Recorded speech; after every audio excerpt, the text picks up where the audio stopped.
在一间华丽却带着压抑气息的高级会所包厢里，烟雾缭绕，灯光暧昧，空气中弥漫着香烟和酒精混杂的味道。沙发上，一个身姿慵懒的男人随意地靠着，眉眼间透着几分漫不经心的倦意。陈少，您看这些怎么样？经理讨好地站在一旁，手一挥，包厢门外便鱼贯而入一排男孩，个个精致无比，仿佛流水线上打造出来的玩偶，俊俏却失了灵魂。江玉成叼着烟，抬起眼皮瞟了一眼，脸上的兴趣瞬间消散。就不能多找几个整容机构吗？真他妈没意思。他抬手示意经理把这些人都带走。包厢里很快恢复安静，他靠在沙发上，手里的烟缓缓燃烧，思绪飘远了。他想起了老太太的唠叨，老一辈的人总想着什么传宗接代，什么名门望族，明知道他是个 gay， 还天天逼着他找个女人结婚生孩子。家里那些人在背后说什么也无所谓嘛，就他一个孙子嘛，非得把所有的目光都盯在他身上。要不再搞点事情提醒老太太。他心里冷笑一声，烟圈吐得随意又漫长。就在这时，一声轻微的吱呀响起，刚关上的包厢门又被人推开了。江玉成眉头一皱，转头望去，冷冷地看着那个不速之客。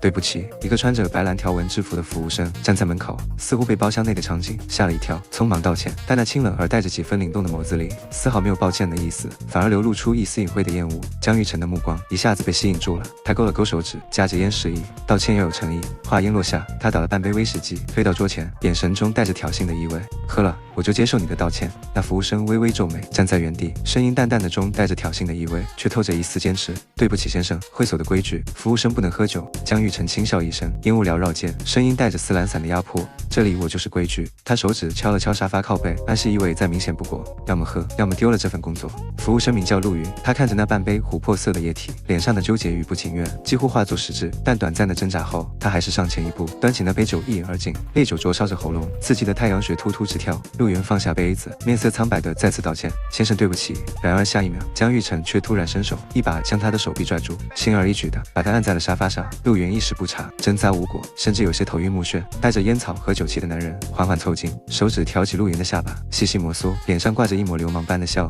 我怎么没见过你？陆源忍住内心的厌恶，尽量让自己的声音保持平静。对不起先生，我之前不负责您的包厢。江玉成看着陆云脸上几乎掩饰不住的嫌恶，笑意更深了。有没有兴趣做点别的？他兴致盎然地看着眼前这个清冷倔强的服务生，不同于刚才那群千篇一律的玩偶，这人不仅长得清秀俊朗，还透着一股子直男的嫌恶。这样的人反倒有趣得多。陆源拳头攥紧，声音微冷，对不起先生，我只是服务生。江玉成听到这话，轻啧一声，放开了他，那就滚吧，别再让我看到你。陆源连忙翻身起来，头也不回地冲出房间，直到走廊的冷空气扑面而来，才渐渐缓了口气。包厢内，江玉成又重新瘫回沙发，脸上带着几分烦躁。手机震动了许久，他漫不经心地接起电话，找你爹什么事？电话那头不知说了什么，他冷笑一声，怎么是真不怕我去你婚礼现场给你老婆说你老公是个被压的职业外吗？我可没那么高尚的情操。挂了电话，他点燃一支新烟，烦躁地吐出一口气。江玉成的前男友要结婚了，分手没什么大不了的，反正不过是解决生理需求罢了，但那副人总要结婚生子的嘴脸着实让人恶心。这时手机屏幕上弹出一条信息，